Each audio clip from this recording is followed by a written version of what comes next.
இது மகிமை நேரம். கர்த்தரும் இரட்சகரும் ஆகிய இயேசு கிறிஸ்துவின் நாமத்தினாலே மகிமை தொலைக்காட்சி நேயர்களுக்கு என்னுடைய வாழ்த்துதலை தெரிவித்துக் கொள்கிறேன்.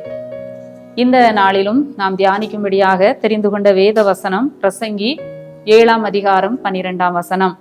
ஞானம் கேடகம், திரவியமும் கேடகம். ஞானம் தன்னை உடையவர்களுக்கு ஜீவனை தரும், இதுவே அறிவின் மேன்மை. ஞானம் கேடகம், திரவியமும் கேடகம். ஞானம் தன்னை உடையவர்களுக்கு ஜீவனை தரும், இதுவே அறிவின் மேன்மை. இந்த அழகான வசனத்திலே 2 காரியத்தை பற்றி சொல்லப்பட்டிருக்கிறது. ஞானம், திரவியம். ஞானம் ஒரு கேடகம், ஒரு பாதுகாப்பு. திரவியமும் கேடகம். திரவியம் நம்முடைய பணம், பொருள், அதுவும் நமக்கு ஒரு கேடகத்தை போல ஒரு பாதுகாப்பான ஆயுதம். ஞானம் தன்னை உடையவர்களுக்கு ஜீவனை தரும். ஞானம் உள்ளவர்கள் ஜீவன் உள்ளவர்கள், ஞானம் உள்ளவர்கள் அறிவுள்ளவர்கள். மட்டுமல்ல, இதுவே அறிவின் மேன்மை. இந்த உலகத்திலே வாழ்கின்ற நாம் ஒவ்வொருவருக்கும் ஞானம் தேவை, திரவியம் தேவை. அது நமக்கு ஒரு பாதுகாப்பை போல, ஒரு கேடகத்தை போல செயல்படுகிறதை நாம் பார்க்கிறோம்.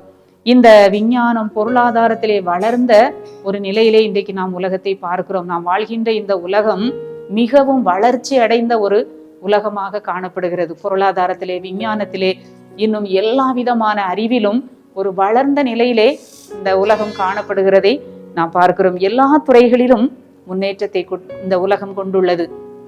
அரிதான கண்டுபிடிப்புகள், இன்னும் அழிவுக்கு ஏதுவான கண்டுபிடிப்புகள், எத்தனையோ காரியங்கள் உலகத்திலே புதிதான காரியங்களை நாம் பார்க்கிறோம். எல்லாவற்றிற்கும் ஞானம் காரணம். எல்லா கண்டுபிடிப்புகளுக்கும், எல்லா வளர்ச்சிக்கும் காரணம் என்ன? ஞானம் என்று சொல்லி நாம் பார்க்கிறோம்.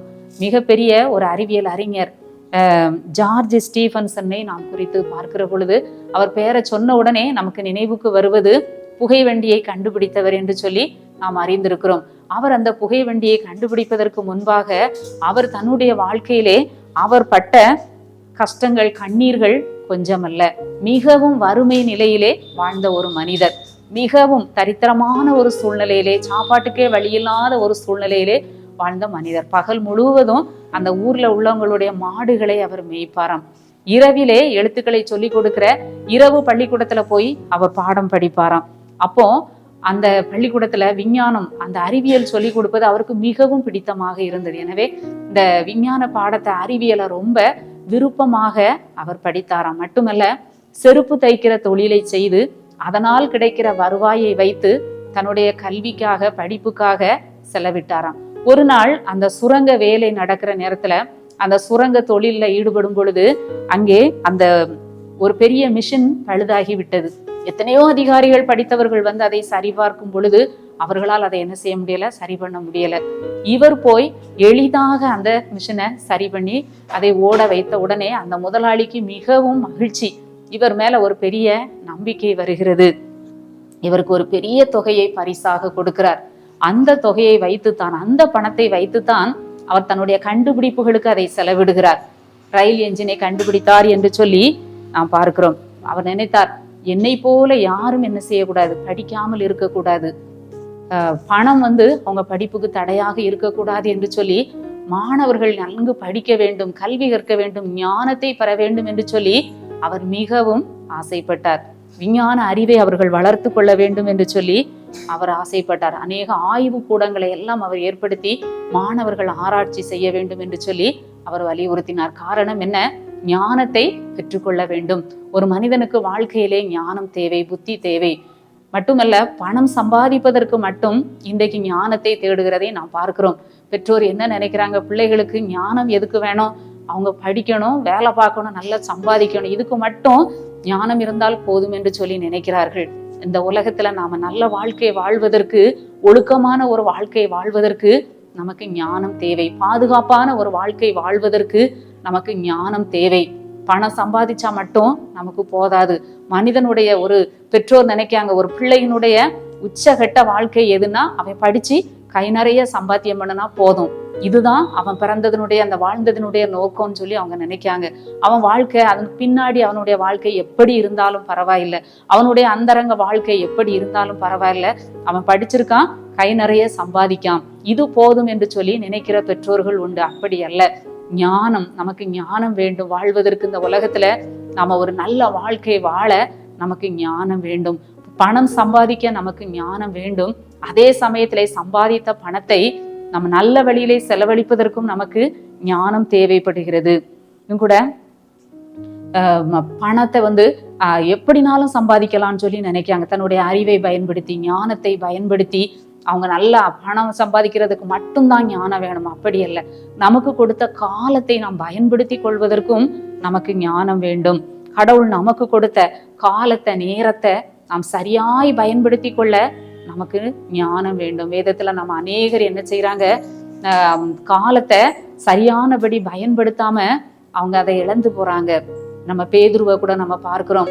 ஆண்டவர் சொல்லுகிறார், அவருடைய கடைசி அந்த வேளையிலே சொல்லுகிறார், எனக்காக நீங்க என்ன செய்யுங்க, 1 மணி நேரம் விழித்திருந்து ஜெபம் பண்ணுங்கள் என்று சொல்லி ஆண்டவர் சொல்லுகிறார். அந்த நேரத்தை, ஒரு இக்கட்டான நேரம், சூழ்நிலை மோசமா இருக்குது, ஆண்டவர் சொல்லுகிறார், நீங்கள் சோதனைக்கு உட்படாதபடிக்கு விழித்திருந்து ஜெபம் பண்ணுங்கள் என்று சொல்லி ஆண்டவர் சொல்லுகிறார். 1 மணி நேரமாவது நீங்கள் என்ன செய்யுங்க, ஜெபம் பண்ணுங்க. ஆனால் அந்த நேரத்தை அவங்க என்ன செய்யல, சீஷர்கள் பயன்படுத்தி கொள்ளல. அவங்க பயன்படுத்தி கொள்ளல. அவங்க நல்லா என்ன செய்தாங்க, தூங்குனாங்க. அவங்க கண்கள் நித்திரை மயக்கத்தினால் நிறைந்திருந்தது என்று சொல்லி நாம் வாசிக்கிறோம். இதனால ஒரு பெரிய இழப்பை அவர்கள் சந்தித்ததை நம்ம பார்க்கிறோம். அதிகாரிகள் எல்லாரும் ஆண்டவரை பிடித்து கொள்ளுகிறார்கள். அந்த நேரத்துல ஆண்டவர் மட்டும்தான் தனித்து போய் ஜெபிக்கிறார். ஒரு நல்ல ஒரு சந்தர்ப்பம், ஆண்டவரோடு இணைந்து ஜெபிப்பதற்கு ஒரு நல்ல சந்தர்ப்பம், ஒரு நல்ல நேரம், அதை அவர்கள் என்ன செய்து விட்டார்கள், இழந்து விட்டார்கள். தன் பின்பு அவர்கள் பட்ட கஷ்டங்களை எல்லாம் நாம் அறிந்திருக்கோம். ஒருவேளை வேதத்தின்படி இது நிறைவேற வேண்டியதுதான். ஆனாலும் ஆண்டவர் அவர்களிடத்திலே ஒரு எச்சரிப்பை கொடுத்து சென்றார். நீங்கள் விழித்திருந்து ஜெபம் பண்ணுங்கள், சோதனைக்கு உட்படாதபடிக்கு 1 மணி நேரமாவது நீங்கள் விழித்திருந்து ஜெபம் பண்ணுங்கள் என்று சொல்லி ஆண்டவர் ஒரு நல்ல எச்சரிப்பை கொடுத்தும் கூட அவர்கள் அந்த காலத்தை, அந்த நேரத்தை அவர்கள் என்ன செய்து பயன்படுத்த தவறி விட்டார்கள். நம்முடைய வாழ்க்கையிலும் ஆண்டவர் நமக்கு நிறைய நேரத்தை கொடுக்கிறார், நமக்கு நிறைய ஞானத்தை கொடுக்கிறார். அதெல்லாம் நம்ம என்ன செய்யணும், சரியா பயன்படுத்தணும். மாணவர்கள் படிக்கிற காலத்துல அவர்கள் நன்றாய் என்ன செய்ய வேண்டும், படிக்க வேண்டும். இன்றைக்கு படிக்க வேண்டிய காலத்துல படிப்பை கோட்டை விட்டுட்டு பின்னால கஷ்டப்படுகிற மக்களை நாம் பார்க்கிறோம். அந்தந்த வயதிலே, அந்தந்த காலத்திலே நாம் எதை செய்ய வேண்டுமோ அதை நாம் சரியாய் செய்து முடிக்க வேண்டும். அதற்கு நமக்கு ஞானம் தேவை. அமெரிக்க ஜனாதிபதியாய் இருந்த ஆப்ரஹாம் லிங்கன் சிறு வயதிலே பள்ளிக்கூடம் போனதே கிடையாது. அவர் பள்ளிக்கூடம் பக்கமே அவர் போனது கிடையாது. ஆனா எந்த நேரமும் அவர் என்ன செய்வாராம், புத்தகங்களை வாசித்து கொண்டே இருப்பாராம். நிறைய புத்தகங்கள் அவர் என்ன செய்வாராம், வாசித்து கொண்டே இருப்பார். தன்னுடைய மூளைக்கு வேலை கொடுத்துக்கிட்டே இருப்பார்.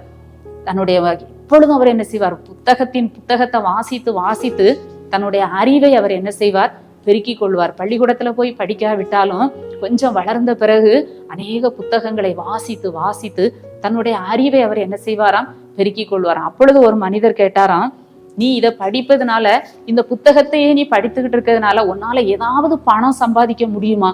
உன் நேரத்தை இப்படி நீ வீணாக்குதிய, புத்தகத்தை படித்து உன் நேரத்தை வீணாக்குகிறிய, இதனால உனக்கு ஏதாவது பணம் சம்பாதிக்க முடியுமா என்று கேட்டார். அப்பொழுது ஞானமாய் பதில் சொன்னாராம், நான் இந்த புத்தகத்தை இப்பொழுது படிக்கிறேன், இன்னொரு நாள் நான் என்ன செய்வேன், பணக்காரன் ஆகலாம். அப்போ அந்த பணத்தை நான் எப்படி செலவழிக்கணும், அந்த பணத்தை நான் எப்படி செலவிடணுங்கிற ஞானம் இந்த புத்தகத்தை படிச்சாதான் எனக்கு கிடைக்கும்னு சொல்லி ஞானமாய் பதில் சொன்னாராம். உண்மையாகவே பிற்காலத்துல அவர் ஒரு பெரிய ஜனாதிபதியாக உயர்த்தப்பட்டார். தனக்கு கொடுத்த காலத்தை நம்ம பயன்படுத்தணும். சோம்பேறிகளை ஆண்டவர் ஒரு நாள் என்ன செய்ய மாட்டார், ஆசீர்வதிக்க மாட்டார்.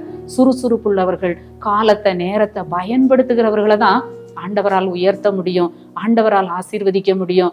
அவர்களைத்தான் ஆண்டவரால் பயன்படுத்த முடியும். எனவே நாமும் கூட இந்த நாளிலே சிந்தித்து பார்ப்போம். நமக்கு கொடுத்த நேரத்தை நாம் வீணாக, தவறாக, சோம்பேறியாக பயன்படுத்தாதபடி நாம் ஞானமாய் நாம் பயன்படுத்தி கொள்வோம். எங்களை நேசிக்கிற நல்ல ஆண்டவரே, இந்த நல்ல நாளின் காலை வேளைக்காக உம்மை துதிக்கிறோம், உம்மை ஸ்தோத்திரிக்கிறோம். ஆண்டவரே, இந்த வேளையிலும் கூட கர்த்தாவே, இந்த உம்முடைய வசனத்தை தியானிக்க ஆண்டவர் கொடுத்த கிருபைக்காக நன்றி செலுத்துகிறோம். ஞானம் கேடகம், திரவியமும் கேடகம்.